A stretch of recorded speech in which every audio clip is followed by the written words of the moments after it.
You're wasting your life on computer games. My name's Brandon Keene. I'm 27 years old and my father just called my $60 million company Computer Games. We were sitting in the mahogany-lined conference room at Keene & Sons Law Group in downtown Chicago, surrounded by portraits of 3 generations of Keene attorneys. The same room where my grandfather had built his practice. The same room where my father expected me to carry on the family legacy. I'd been dodging this conversation for months. Every Sunday dinner, every family gathering, every time I walked into this building, the weight of expectation pressed down on me like a physical thing. Philip Keene didn't just want me to join the firm. He needed me to. The nameplate on his desk read, Philip Keene, Senior Partner, but what he really wanted was for mine to read Brandon Keene, Junior Partner by Christmas. The firm needs young blood, he said, straightening his navy tie. Fresh perspective. You've got the law degree. You passed the bar. What more do you need? What I needed was for him to understand that Ridgecore Systems wasn't a hobby. While he was preparing briefs for corporate mergers, I was building back-end infrastructure that automated those same processes. While he was billing clients $300 an hour to review contracts, my software was scanning thousands of documents in minutes. But explaining that to Philip Keene was like explaining color to someone who'd only ever seen black and white. I appreciate the offer, Dad, but I've got something else going. He leaned back in his leather chair, the same one his father had used. Something else? Brandon, you're 27. This isn't the time for hobbies. This is the time to build a career. A real career. I could have told him about the Series B funding round that closed 3 days ago. Could have mentioned the acquisition offer sitting in my inbox from a cloud automation firm in Austin. Could have explained that Ridgecore's back-end solutions were already being used by Fortune 500 companies he'd probably heard of. Instead, I just sat there, watching him gesture at the law degrees on the wall like they were battle standards. My mother Donna walked in with coffee, her heels clicking against the hardwood floor. She'd been the firm's bookkeeper before she married my father, back when Keene & Sons was just Keene and wishful thinking. Now she managed the family's investments and made sure everyone knew their place in the hierarchy. Are you boys talking about Brandon's future? She asked, setting down the coffee service. We're trying to, Philip said. Your son seems to think coding is more important than continuing the family business. The way he said coding made it sound like I was selling drugs. I took a sip of coffee and tasted disappointment. Something shifted in that moment. Not anger, just clarity. I'd been building Ridgecore since my second year of law school. Started as a side project to automate document review for a solo practitioner who couldn't afford junior associates. Basic stuff at first. Optical character recognition, keyword flagging, simple pattern matching. But the more I worked on it, the more I realized how broken the entire system was. Law firms were paying armies of first-year associates to do work that software could handle better, faster, and cheaper. Corporate clients were getting billed thousands of dollars for processes that could be automated. The whole industry was running on inefficiency, and everyone was too comfortable to change. So I changed it for them. Ridgecore started small. A few solo practitioners, then small firms, then mid-sized corporate clients who needed back-end solutions for contract management. By my third year of law school, I was making more money from monthly software licenses than most junior associates made in a year. By graduation, I had 12 full-time employees and office space in the West Loop. My parents knew I was doing computer work on the side. They figured it was a phase, something to keep me busy until I came to my senses and joined the family firm. They'd seen the new apartment, the upgraded car, the fact that I wasn't asking for money anymore. But in their minds, none of that was real wealth. Real wealth came from billable hours and partnership tracks and your name on a door. The warning signs had been there for months. Philip would introduce me to clients as my son, the future lawyer, even though I'd never expressed interest in practicing law. Dana would make comments about how nice it was that I had a little business to play with before getting serious about my career. Family friends would ask when I was joining the firm, and my parents would answer for me. Last month, Philip had business cards printed. Brandon Keene, associate attorney, handed them to me like it was a done deal. Just in case you change your mind, he'd said. I'd put them in my desk drawer and never looked at them again. The real problem wasn't that they didn't understand technology. The real problem was that they couldn't conceive of success that didn't look like their success. In their world, you wore suits, carried briefcases, and measured your worth in billable hours. You built something that would last, something you could pass down to your children. They didn't understand that I was building something bigger than they'd ever imagined. Ridgecore wasn't just a law firm automation tool anymore. We'd expanded into healthcare, finance, logistics. Any industry that dealt with complex document workflows, we had a solution. The software was handling millions of transactions every day, processing contracts worth billions of dollars. But none of that mattered if it didn't fit their definition of respectable work. The moment everything changed was when Philip handed me the partnership agreement. We were back in his office 3 weeks after our initial conversation. He'd called it a strategy meeting, but I could see the thick document folder on his desk from across the room. Dana was there too, sitting in the client chair like this was some kind of intervention. "We've been thinking about your future," Philip said, sliding the folder across his desk. "And we've decided to accelerate the timeline." I opened the folder and saw my name at the top of a junior partnership agreement. Not an offer, not a proposal, an agreement with signature lines and effective dates already filled in. "We're prepared to bring you in as a junior partner immediately," Dana said. "No associate years, no proving yourself. You'd start with a 15% stake and full benefits." 15% of Keen & Sons was worth maybe $2 million. Good money by most standards, more than most people my age would ever see. But I was sitting on a company valued at $60 million and they were offering me what felt like pocket change. "This is generous," I said carefully. "It's more than generous," Philip replied. "It's family." That's when I understood. This wasn't about my future. This was about their fear. They'd built something they were proud of, something that meant everything to them, and they were terrified it would die with them. The partnership offer wasn't an opportunity. It was a life preserver. I looked at the signature line and realized I was at a crossroads. I could sign the papers, take the partnership, and spend the next 30 years of my life building someone else's dream. Or I could walk away and build my own. "I need some time to think about this," I said. "What's to think about?" Dana asked. "This is everything we've worked for, everything your grandfather worked for." "I understand that, but I need to consider all my options." Philip's face hardened. "What options? Brandon, you're 27 years old. You have a law degree from Northwestern. You passed the Illinois bar. What other options could you possibly have?" I closed the folder and slid it back across his desk. "I'll let you know tomorrow." That night I sat in my apartment looking at 2 emails. One was the partnership agreement Philip had sent to my personal account, with a note that said, "Hope you make the right choice." The other was from Austin, confirming the final details of Ridgecore's acquisition. $60 million, split between me and my 4 co-founders, with me holding the majority stake. I didn't sleep that night, but by morning, I knew exactly what I was going to do. The next evening, I drove to my parents' house in Winnetka for what I knew would be our last family dinner for a while. Dana had made pot roast, my supposed favorite, and Philip had opened a bottle of wine that probably cost more than most people's mortgage payments. They were celebrating something that hadn't happened yet. "So," Philip said, cutting into his meat, "have you had a chance to review the partnership documents?" "I have. And?" Dana leaned forward, her eyes bright with anticipation. I set down my fork and looked at both of them. "I'm not going to join the firm." The silence stretched out like a held breath. Philip's knife stopped moving. Dana's wine glass froze halfway to her lips.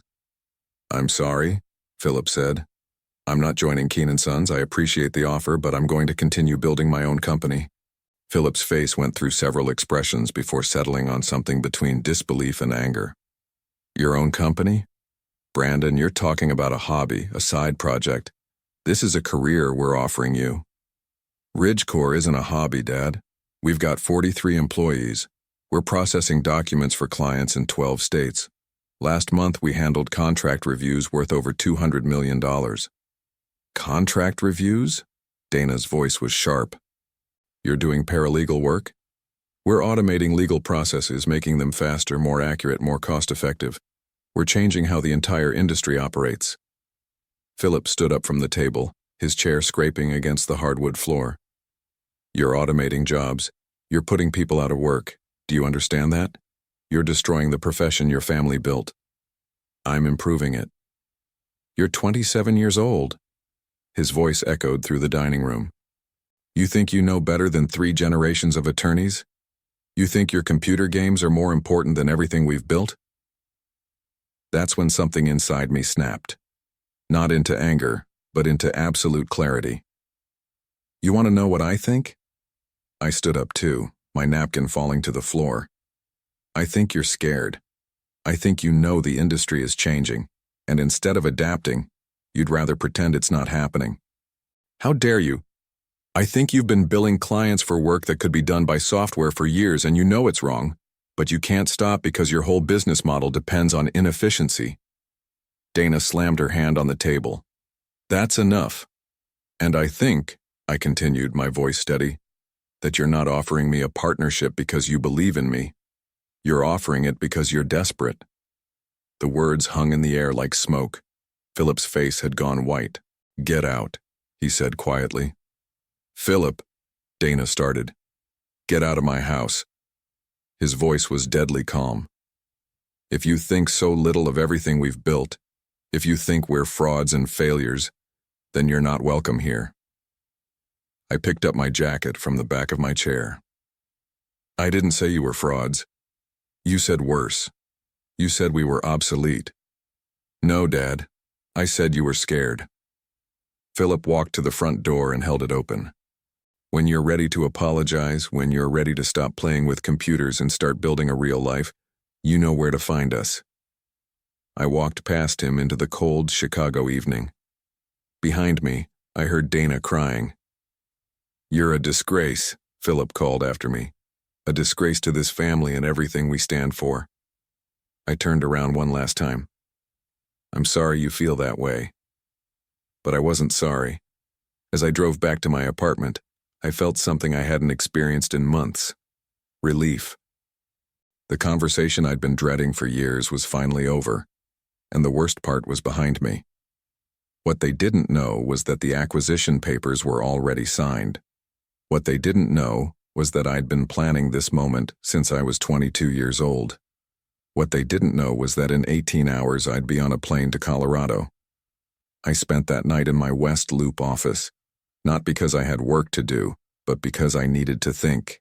The Ridgecore team had gone home hours ago, leaving behind the quiet hum of servers and the blue glow of monitoring screens. This was where I'd built everything that mattered to me. This was where I'd proven that my parents were wrong. The acquisition by Cloud Vault Systems had been in the works for 8 months, not because Ridgecore was struggling, but because we'd grown beyond what I could manage alone.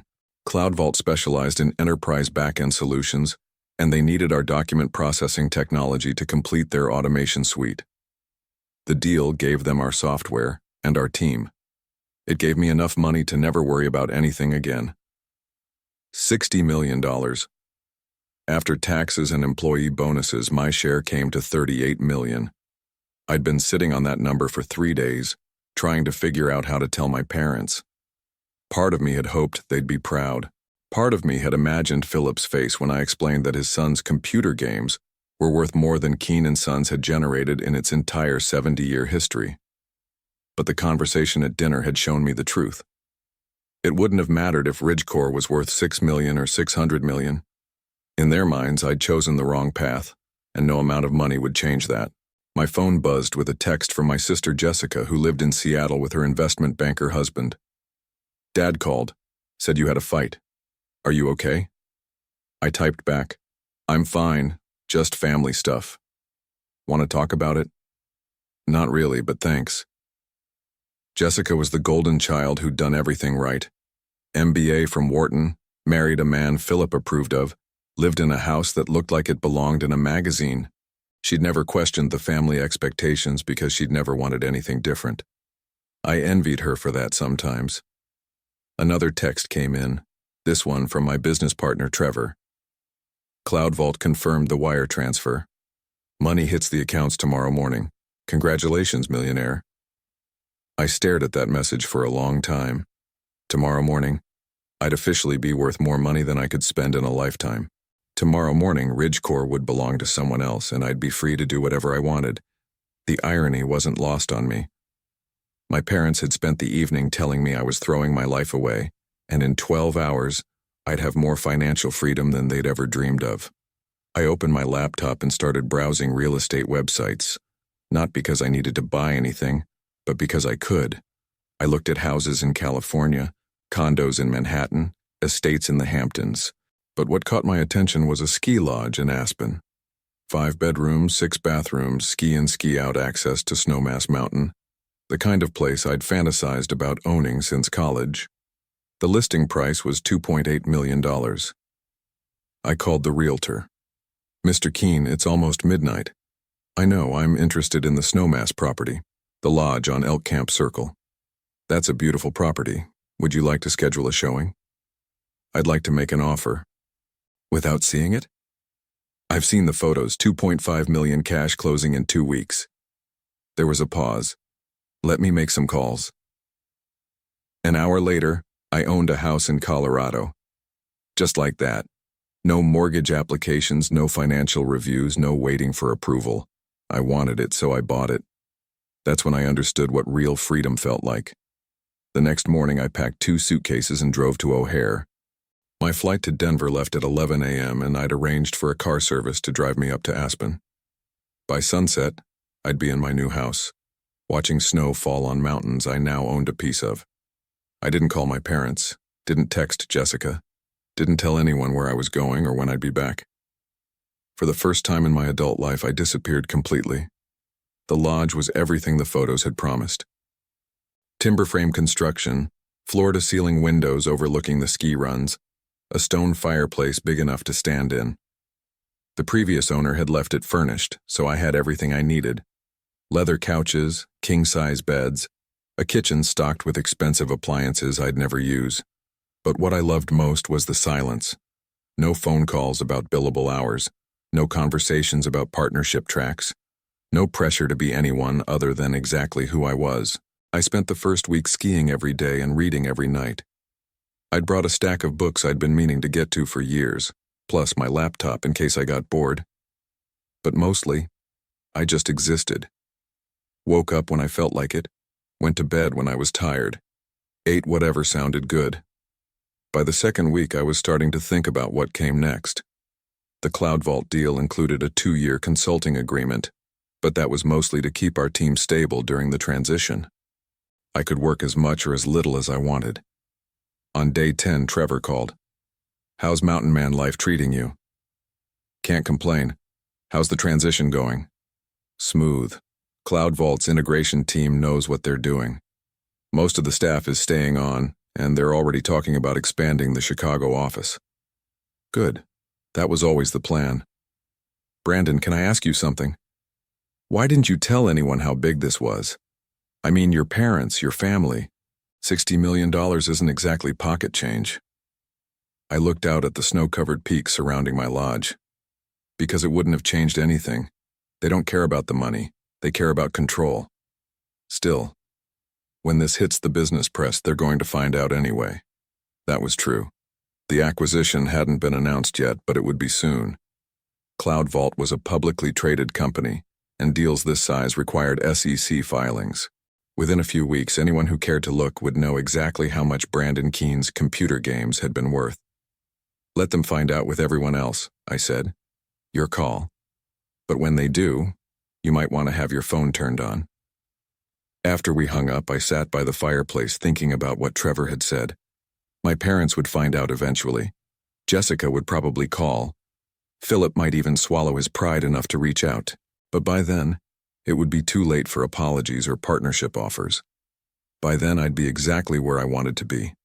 Far enough away to see everything clearly, wealthy enough to never need their approval, and free enough to build whatever came next. I opened my laptop and started sketching out ideas for my next company. Something bigger than Ridgecore. Something that would change entire industries instead of just improving them. Outside, snow began falling again, and I realized I'd never been happier to be anywhere in my life. 5 weeks after I'd left Chicago, Trevor's prediction came true. The Cloud Vault acquisition hit the Chicago Tribune business section on a Tuesday morning, complete with my photograph and a headline that read, "Local tech founder sells startup for $60 million." I was having coffee on my deck, watching skiers navigate the morning runs, when my phone started buzzing. Jessica called first. "Brandon, what the hell, $60 million? Are you serious?" "Morning to you too, Jess." "Don't morning me. Dad and Mom are freaking out. Someone at the grocery store showed them the newspaper. Mom called me crying." "Crying about what?" "About how they had no idea. About how they spent weeks trying to convince you to take a junior partnership while you were sitting on this. Brandon, they feel like idiots." I sipped my coffee and watched a red-tailed hawk circle above the tree line. They should feel like idiots. That's not fair. Isn't it? They called my life's work computer games. They said I was a disgrace. They threw me out of their house. Jessica was quiet for a moment. "Where are you?" "Colorado." "Are you coming back?" "Eventually." "Brandon, they want to apologize." "Do they? Or do they want to make sure they're still in the will?" That was harsh, but it was also true. My parents had spent years dismissing everything I'd built, and now that they knew it was worth more than their entire family legacy, suddenly, they wanted to talk. My phone buzzed with another call. Philip Keene. "I have to go, Jess." "Answer it, please." I let it go to voicemail. Then I turned off my phone and went skiing. 2 months later, I flew back to Chicago. Not because I missed it, but because I had business to finish. Cloud Vault wanted me to consult on their next acquisition, and I needed to check on my team's transition. I met Trevor for lunch at a place downtown, 6 blocks from where Keene & Sons had their offices. The irony wasn't lost on me. "How are things with your family?" he asked. "Complicated." "Have you talked to them?" "Jessica keeps trying to play mediator. My parents sent a letter to my old apartment. Very formal, very legal. Basically an apology that read like a settlement offer." "Are you going to respond?" "I don't know. Maybe." The truth was, I understood why they'd reacted the way they did. In their world, success looked like partnerships and corner offices and your name on a door. They couldn't have imagined that their son would build something bigger than anything they'd ever dreamed of. But understanding didn't mean forgiving. After lunch, I drove past their house in Winnetka. Same manicured lawn, same luxury cars in the driveway, same sense that everything was exactly as it should be. Dana was in the front yard planting flowers, and for a moment, I considered stopping. Instead, I kept driving. That evening, I had dinner with Jessica and her husband at their downtown condo. We talked about everything except the obvious, until finally she couldn't hold back anymore. "They miss you. They miss the idea of me, the version of me that would have made them comfortable.